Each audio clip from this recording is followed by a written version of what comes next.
Howdy, howdy. So you saw the topic to be about the Stopples and you couldn't resist.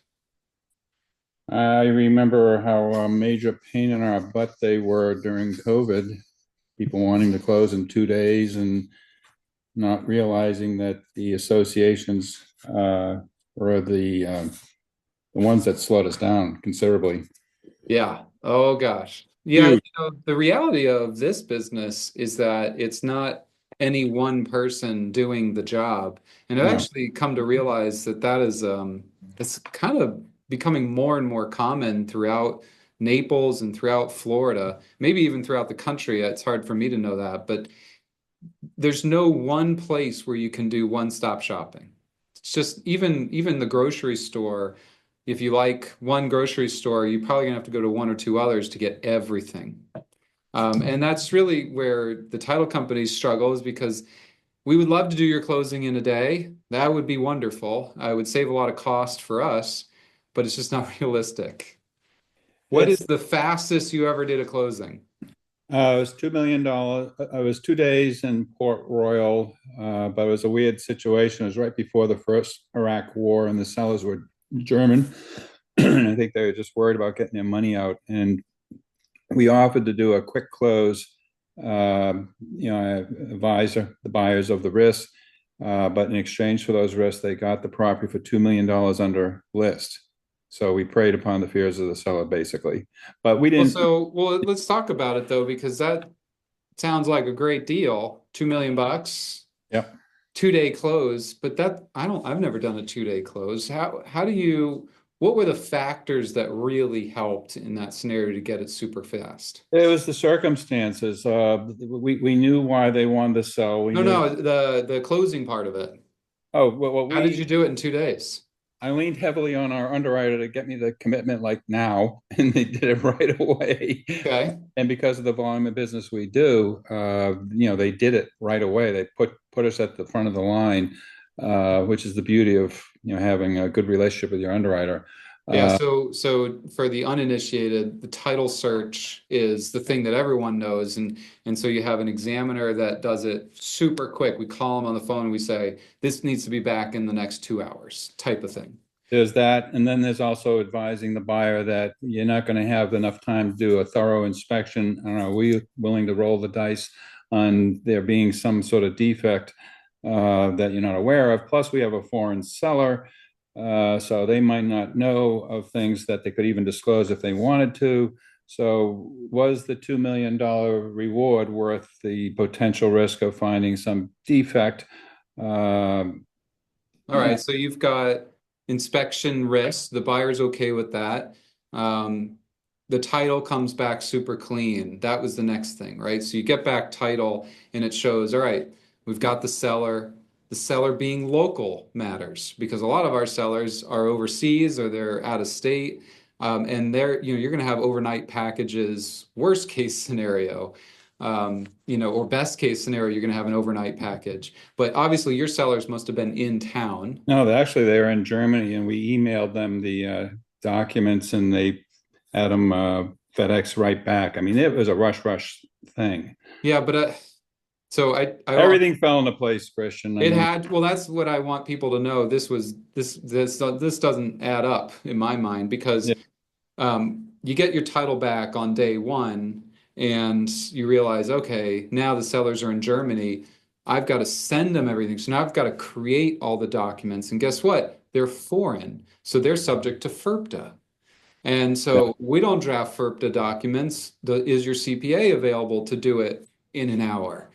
Oh, now the next thing, now luckily in this case, they probably didn't have a mortgage, which is good, which No, it means was all cash. I mean, it all was cash. all Well, I'm right. saying the seller. The seller didn't have a mortgage either. So we Yeah. didn't have to reach out to a mortgage company for a payoff. That usually takes 48 hours to get something like that back. And then you've got possible permit issues. Guess what?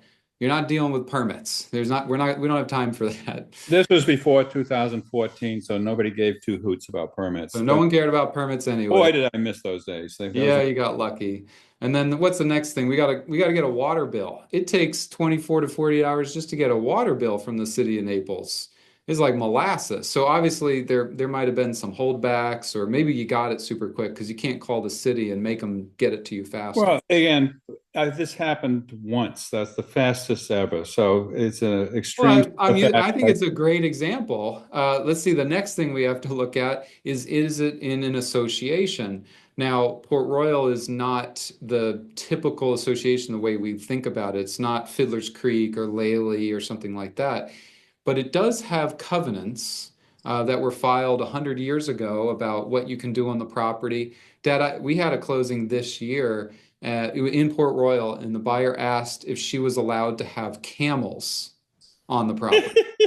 Yeah, Now, I had to look it up. So the property has these deed restrictions on it for what you're allowed to do on the property, like no commercial uses, no camels. It said, basically said you could only have like house pets, and camels certainly weren't that. They talked about what, architectural guidelines and minimum square footage. I think Port Royal even had some maybe less politically correct covenants when they were originally filed. Way back in the day, I think there were, you could have no Afro-American zoning in Port Royal, which right. obviously not effective. Then to add misery to that, they are so darn old that if they didn't show up in the public records within the last either 25 or 30 years, you had the Marketable Record Title Act, so they weren't enforceable at all. So there are a lot of moving pieces that had to work just perfectly. Everything had to work just perfectly. The The buyer had to client, be paying cash. We even have buyers, they might have $20 million to spend on something like this, but yeah, it's tied up in stocks and bonds. So just liquidating $2 million could take a 3 week. days. Yeah, easily. So yeah, that was my get lucky situation. Now, to make that even more fun, I can tie Homestead into that. The buyers are actually, I know at this point, they declared homestead on this property, and they got into a dispute with the appraiser's office over some side issue, maybe the amount of the increased assessment. And they wrote to the appraiser from California saying, "We're writing to you from our home." And the appraiser got suspicious, and they actually sent a person to this house to look in the windows, and there was no furniture. So they yanked their homestead exemption. So I mean, that was a really, that's why I remember it so clearly. So many weird things happened. Yeah. Uh, Yeah, that that's a weird deal. And I think it's a wonderful example as to why it's pretty much impractical to expect that quick of a closing. I've never done one that fast. I think the fastest I ever did a closing was maybe 5 days, and it was actually just a refinance. Someone else had dropped the ball. I picked it up on a Monday. We got it closed by Friday. But that, everything again, even then had to line up perfectly. And that was a refinance. So we actually took some of the things off the table. Now, in our world, we always talk about estoppels. Dad, you're kind of a Latin guru in a sense. You've always enjoyed Latin.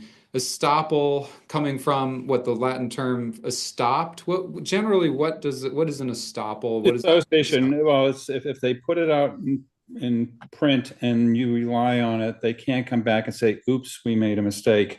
Yeah, so Uh, the association is stopped. they're stopped from coming back and say, "We made an error, you owe us more money," because the Right. buyer is jointly and severally liable for any past fees the seller might have owed. Yeah. So if you get an estoppel letter from the association saying the seller doesn't own anything and the seller hasn't violated any of their rules and regs, and then later after the closing they say, "Oops, we made a mistake, they did violate, whatever, and they did owe a special assessment," well, they're screwed. I mean, pardon my language, but The it's association is. the association is, Yeah. because the buyers relied on that, and by law that they're allowed to rely on that, and it's in the statutes both for associations and for condominiums. Yeah, so as title companies, we rely on these estoppels in order to ensure the policy or the property going forward, because we need something that we can legally rely on, so then we can make a policy or make an insurance policy for that buyer going forward.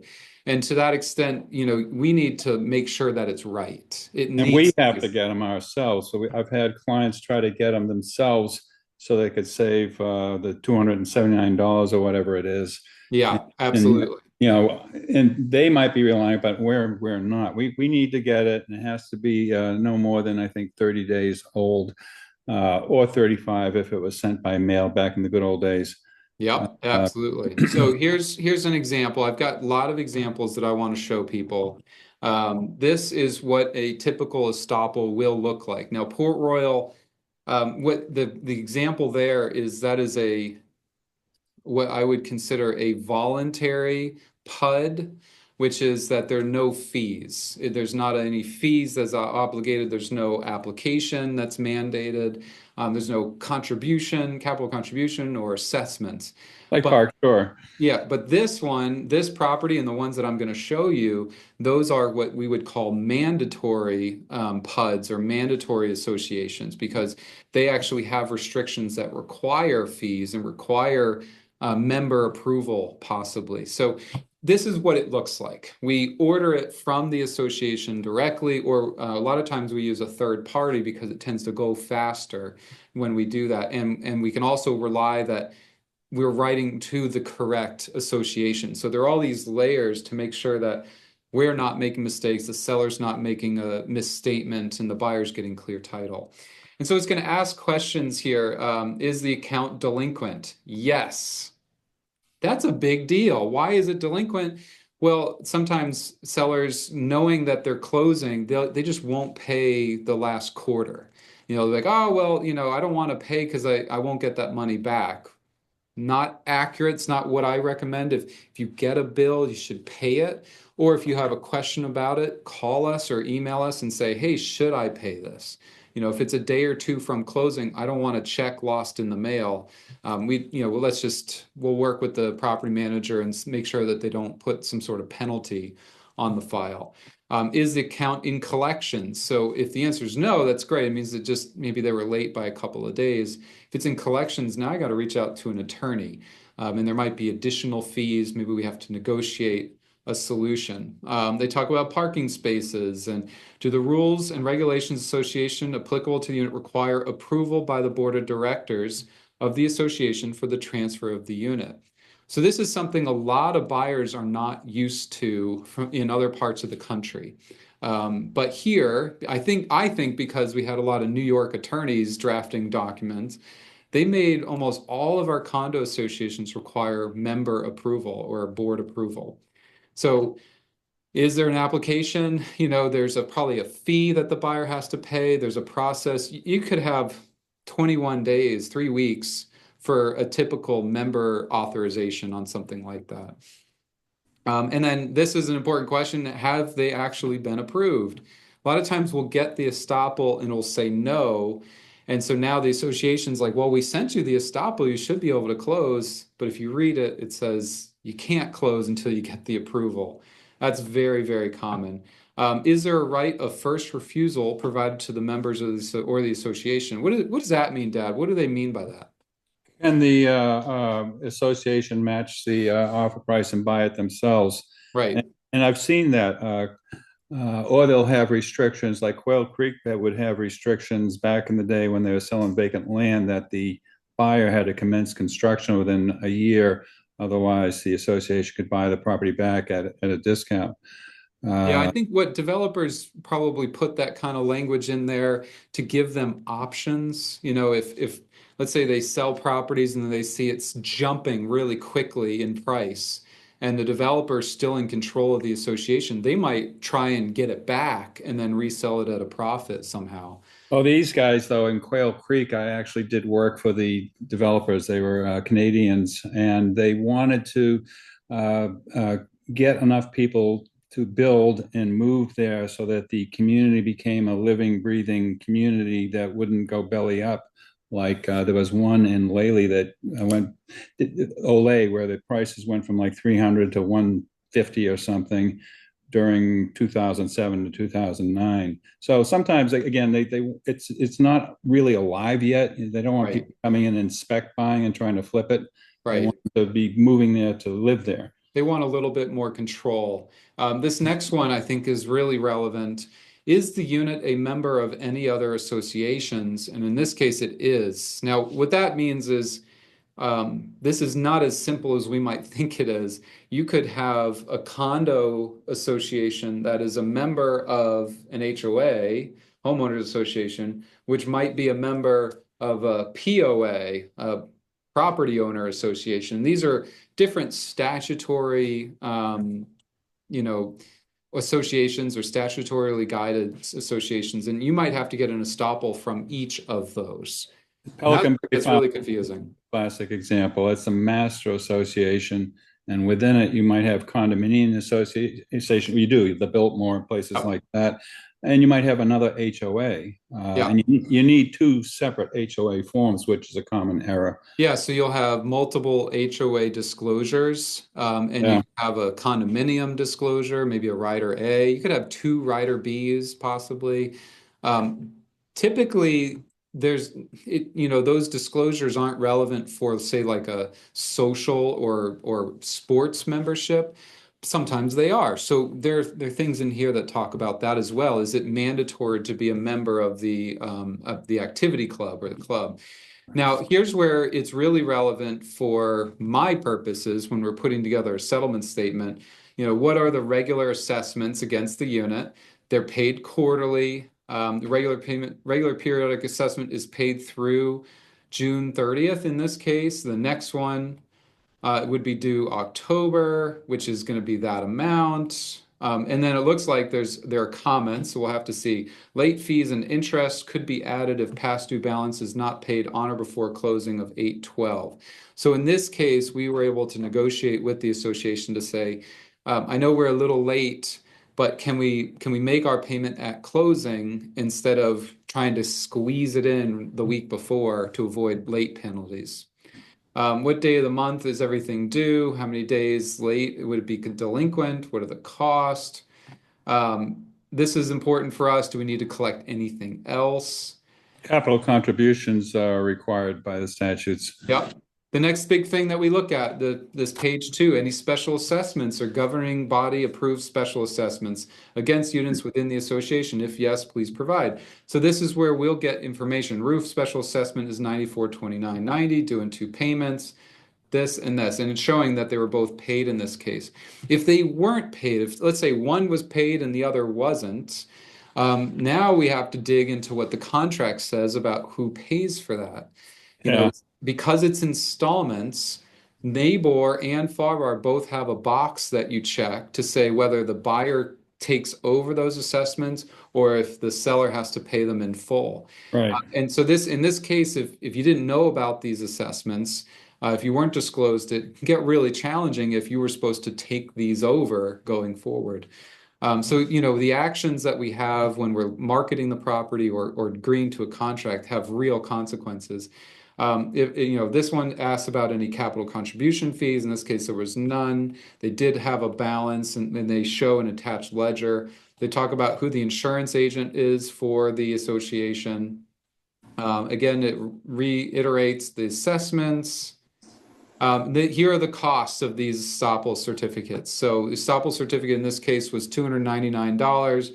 They had a $10 convenience fee and a $27 third-party servicing fee. They also have $50 transfer fee. So the total due to this club was $33.23 and some change. Keep going. It has more fees. You can see how this becomes overwhelming. And just because we got the estoppel doesn't mean our job is done. Now we have to start understanding it and make sure that it matches the disclosures. And this is really the hard part of what we're doing because we could send something to you innocently saying, yep, here are the fees.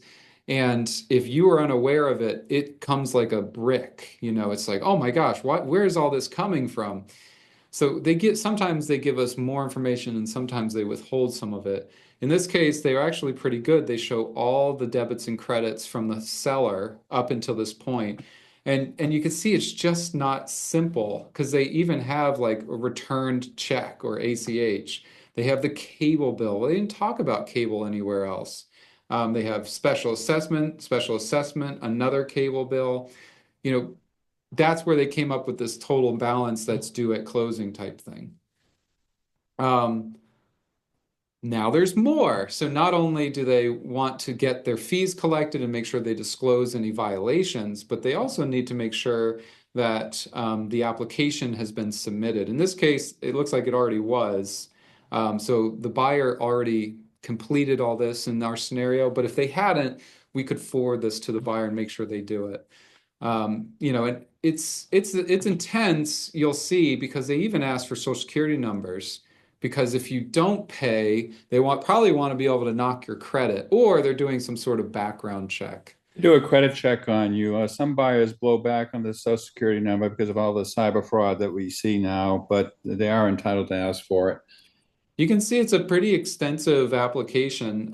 This is the property manager. This is their information. They're telling me how to pay them. And so my job is to make sure that we follow this, step by step, because if for some reason I don't do it the way they want, it could fall back on a buyer, which that's not so good because I'm insuring it for them. And I want them to have a positive experience as well. Here's all the contact information. I know exactly who to reach out to. Included was the trim notice for taxes. We've got our LLC to make sure that it's valid and good standing. Let's see what else I have in here. Nope, that was it. That was it for that one. Let me see if I have another. I have a lot of these actually. Having fun yet, Dad? Estoppels. This is what an estoppel is. Well, again, people, it's like sausages being made. We don't generally share this information with even realtors because it can get messy. There's a lot of finessing that goes on in getting the estoppel. Certain things you look for, certain things that raise a red flag, and how you ask what will affect your buyer's future relationship with the association. You don't want to Yeah. go to war over some Mickey Mouse little thing and then have yourself be in their radar for your ownership period. Yeah. And I think if you've never seen what an estoppel looks like, you just won't understand why it takes so long or what could be in it, because just because you got the estoppel doesn't mean we're done. You could have an association that says, I sent the estoppel. Okay, well, you sent one of them, but not the other one. Or you sent the estoppel, but it had conditions on it that we can't easily solve for. Dad, I even had an estoppel and they said, all the same details, everything in like this. But then they put a qualifier on it and said, we reserve the right to change our opinion on whether this fee was paid or not. Yeah, the estoppel in general, if you get it by email, is good for 30 days. That's statutory, but they can have amended estoppels within that time frame if something has changed, Well, which this was worse. This was them saying, we're not really stopped from changing it. So I had to tell that to the buyer and seller and said, this isn't an estoppel. This is just like, I think it's right, but if I change my mind, I'll let you know. yeah, It wasn't something we could rely on, they unfortunately. they, they have 30-day period to have an amended estoppel. They also only have 10 days to respond to a properly filed one, and they ignore that left and right. They ignore that all the time. Yeah, I mean, it's just a nightmare, especially through COVID. So in this case, we also had this is Heritage Bay Golf and Country Club. This is a little bit of different format. So actually on this one, we got two estoppels. We got the one like what you had just seen, and now we have a little bit of a different format. And so in this case, you had an annual assessment. And then they also, again, they put a ledger for itemized fees. Then they talk about our special assessments. The seller opted to pay the special assessment in annual payments with interest over 8 years. The seller has paid the 2019 through 2023 annual payments. There will be annual payments due by December 31st each year through 2027. Now, this is a big deal because if the seller had opted just to pay it all up front and avoid the interest, contractually, the seller doesn't get reimbursed for any of that at No, all in either contract, in Farbar or Nabor. Now, if they do agree to do the installment like this, you would check the box. Is the buyer going to assume periodic assessments going forward? And that can really change the math. Now, in this case, at $860 annually, I don't remember how expensive this property was, but I hope that didn't, didn't move the needle as much, or in the very least that it was disclosed. But you could see how a little decision could have pretty extensive consequences for a buyer or a seller. Um, Again, they have more information on the insurance. We have our assessments, our ledger, essentially. In this case, they do have an annual food and beverage minimum.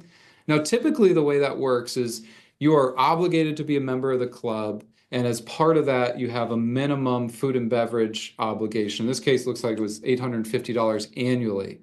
Now, if we have a closing that's, say, right in between, usually the seller and the buyer, that it's kind of prorated how much is left. I don't know. Dad, do you have like an idea of how that works every time? Because it tends to change. The ones I've had, the seller just paid what they owed, and they Yeah, went it from kind of there. depends what the rules are, I suppose. Does the seller have to bring it like pay in full because that was the obligation, and then the buyer reimburses them for the balance? Maybe, but if let's say you've got a week left in the year and the seller didn't use any of the food and beverage, well, in that case, the seller's probably going to have to forward that and pay it at closing. I think the associations differ on how they handle this. It is different, and we just kind of have to kind of be flexible based on that. We don't really get to decide. We just have to make sure that if there is something in the contract, we've applied for it. So in this case, you can see little things like, golf tournament fees and cart fees. All this stuff adds up towards it. So it's not just what you would see. And what you might expect at a closing, because it's almost like a credit card balance for anyone. And so they're going to make sure that they're paid in full by the time they get to closing. If there's a credit on an account, this isn't necessarily a credit, but if there was, let's say they had overpaid prior, well, in that scenario, usually the buyer reimburses the seller so that the seller has a $0 balance at the end, and then the buyer assumes that credit going forward. But probably better to know this information ahead of time than it is to try and figure it out the week of closing. It looks like they also gave us the most recent annual meetings, and they've got construction information on here. You can see there's some stuff that's going to be very relevant and other things that may not be. Well, you had somebody in the office a few days ago, Christian, and the realtor was preparing an offer on behalf of the buyers, and he was going to ask for minutes as we were talking about the milestone study, and he wasn't quite sure what that was. Yeah. So, I always just tried to make sure the client wasn't surprised because they blame me. So explain to them how it works. Sometimes they get upset over a particular part of this, and we would have to weigh whether or not it was worth, again, becoming known as an irritant to the association. So Yeah. you're Yeah. going to be labeled as a pain in the rear end to this association. So is it worth it? Or do you just want to blend in with the woodwork, which most of the buyers want to just blend in? They're surgeons from up north, They people like, just want to know, they don't want this to be like they were, kind of manipulated on stuff like yeah, that. they don't want to be played. They're wealthy people, and they, educated, and they just want to know, as you said. I'm going to give you a couple more examples. So this is the trim notice on a property that we did recently. Mm. In this case, there wasn't a tax bill that had come out yet, but it is better information than using the prior year tax bill. So in this case, we have to figure out, all right, how much do we actually prorate off of? Is it this number or is it that number as opposed to this number? And you could be a couple of dollars one way or the other based on when your closing date is. Sure. And then you've got, this is another Estoppel. This was obviously a very expensive property. Um, this is a wonderful condo building here near the office. They've got maintenance amounts, when it's paid, what the late fees are, similar to what we've seen before. Are there any Yeah. special investments? The one that I'm looking at here, there was a lawsuit on this property. And I'm wondering if they referred to it in this. In this case, they do have parking spaces, assigned parking spaces. There are no violations. I know there was a lawsuit in this one, so they had to have disclosed it one way or another. And usually they do it in the estoppel letter. New owner information they wanted us to fill out. This is the association or the property manager that we had to make sure we had on file their W-2 or W-4, I think that is. Parking space assignment numbers. And the other thing I want to show on this deal, this is the Estoppel certificate. So this is one of those condo buildings that is also subject to a larger HOA. You've got annual beach club fees.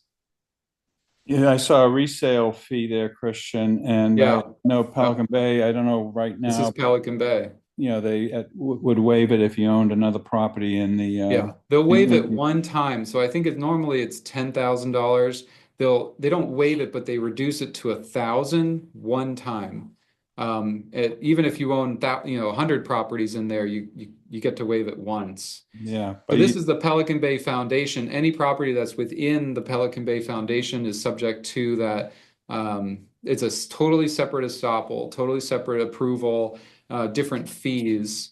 Um, in this case, the assessments have been paid. The resale fee was the 10 because I think the buyer had used their prior discount on a different deal. So that kind of got waived. And they do have fees and there it kind of you can probably see that there's a lot of cost in doing this sort of stuff. Sometimes they try and kill the messenger, which is us.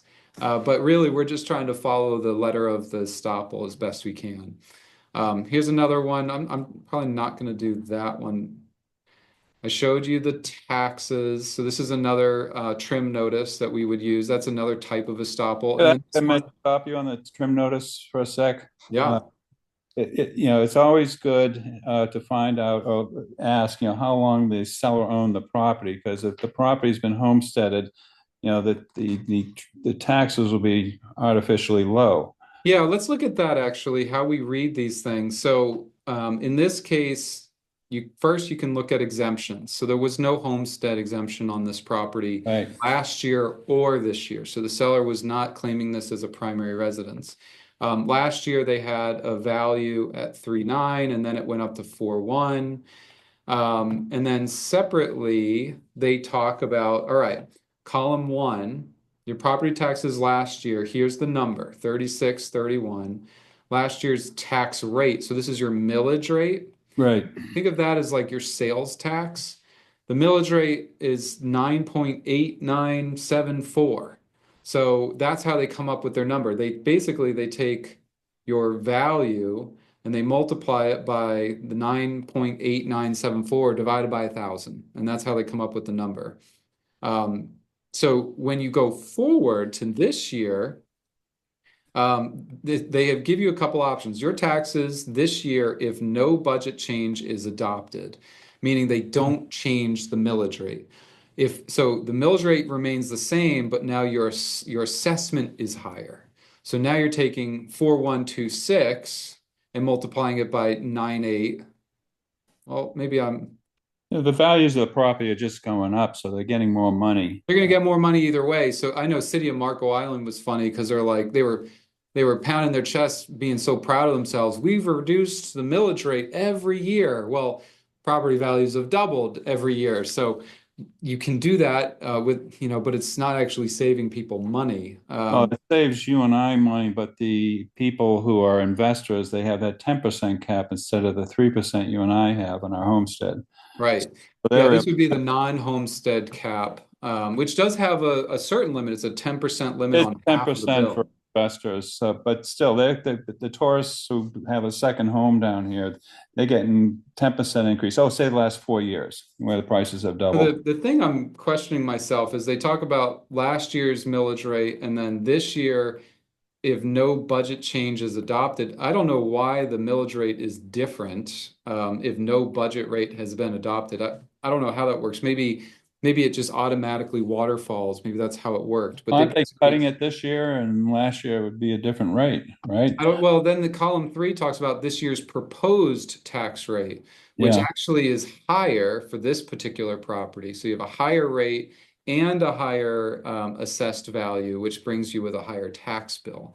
So, that is pretty relevant for a buyer. And that's how you do the math. If you can't base it entirely on what the seller paid last year because things change. Yeah, that's the broad stroke analysis. Your tax bill may be different for a variety of reasons, how long they owned it, whether they homesteaded it. Those two are the main factors. Yep. And then there are other sorts of searches that we do. This one is a violation search. No outstanding liens associated with code enforcement issues were found. We do the same thing with permit searches. We'll do the same thing with a water estoppel.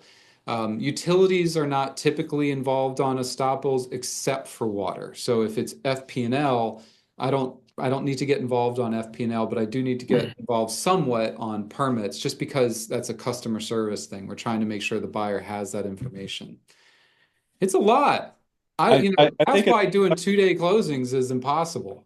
the one takeaway from this, it looks like, boy, this covers absolutely everything, and you're not going to be surprised. It's still very, very important for the buyer to call the management company and get a feel of how the community operates, whether people get along. If over the summertime, was there a storm? Was there damage? Are they having trouble with the insurance company? What are there clicks? Because I've run into that situation where there's a turnover of control with a condo, and there's one group that wants to go after the developer and the other group does not. So just because we have all this data, you still have to call. You're still going to have individual concerns that you need to address with whoever you get on the telephone. Yeah, and sometimes the estoppels are inconclusive. They're not very clear, they don't make sense, or they might even be wrong. And if we can catch on to that, then you can avoid real issues. Because even though we can rely on an estoppel, if it's almost easier, it's always easier if we just find out that it was wrong to begin with, and then they'll Yeah. update it or fix it. Because that will just drag a buyer through the mud unnecessarily, especially if they don't deserve it. If their only argument is it's not my fault, that's not ideal. That's not okay. We need to make sure that it's right so that the seller pays their share and the buyer takes their share. And then it's just right. Anytime you change something or say that you made a mistake, it kind of erodes the trust. It erodes the fun of buying a property down here. Well, it makes us look like we don't know what we're doing. You can add to that milestone right now, because this doesn't cover milestone, and we don't have that new amendment with Nabor yet. Yeah, so Nabor will come out with a new condo rider. They'll call it an addendum, but you're going to have a new condo addendum, and on that we'll have a lot of these disclosures like the milestone studies for condos. It's not going to get simpler. These estoppels will get longer. They'll get more complicated. They'll get a little bit more expensive. And there's really not much fighting it either. You can verify, you can make sure that it's correct, but you can't fight the fees that they pay. I think statute based, there are certain things that they're not allowed to charge, and if you point that out and it's wrong, they'll just charge you it somewhere else. If they can't charge you an estoppel fee, they'll charge you an application fee for the member application. Well, I mean, the classic example, I mean, the maximum fee is what, $2.99, but then they have a delinquency fee, and then they have an expedited fee. If you make an issue out of that, if they try to overcharge you, which they do, Which they and you, do. and you file a complaint with the Division of Land Sales and Condominiums, now they hate you with a flame. Yeah, now Uh, you are the Now, problem for now sure. when you try to Just to get, save $50 or whatever it might be. you got to pick your battles. Is it worth it? Yeah, and sellers have every right to fight those, but it's at the cost of delaying your closing. Buyers, they could try and fight it. There's statutes where an initiation fee or a capital contribution fee is illegal, but if you don't do that, they're going to charge it to you somewhere else. I mean, I'm not Well, they're saying going to be not to looking do at it. every little thing you do. If they have restrictions, for example, on how often you can rent the place, or how often family can use the place, they're going to be more stringent with you because stuck your finger in their eye over a fee Yeah, than they would with somebody that they actually like. yep, I So agree. you got to think All right. about those.